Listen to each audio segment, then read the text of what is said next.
म्हणजे महिम्न स्तोत्रामध्ये चला हेच मंत्र मी पुन्हा गाणार आहे, हाच मंत्र गाऊन भगवान शंकरांचं स्मरण करणार आहे। बघू बरं मला पुन्हा ही शक्ती प्राप्त होते का?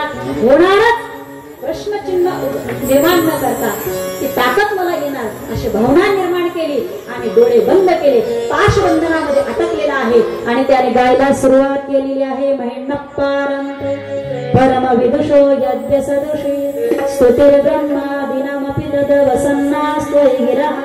स्तोत्र एवढं मग्न होऊन त्यांनी गायलं, डोळे बंद केले, परमात्मा अगदी त्रिनेत्रातून समोर प्रगट झाले।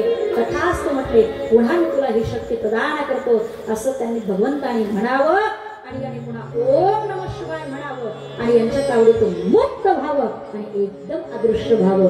राजा समोर आला। क्षणार्धामध्ये म्हटलेलं महिम्न स्तोत्र जर काही क्षणार्धामध्ये पुन्हा शक्ती प्रदान जर करत असेल तर भगवान परमात्म्याच्या त्या स्तोत्रामध्ये किती ताकद आहे हे प्रत्येकाने लक्षात घ्या। पण पुढे ऐका, महिम्न स्तोत्रामध्ये ताकद आहे, स्तोत्रामध्ये ताकद आहे, पण हे स्तोत्र गायल्यानंतर ते सिद्ध झाल्यानंतर पुण्य प्राप्त झाल्यानंतर ह्या पुण्याचा नाश होऊ नये असं जर तुम्हाला वाटत असेल तर भगवान परमात्म्यावरती समर्पित केलेले फुलं, फळं, बेलपत्र याच्यावरती कधी पाय पडू द्यायचा,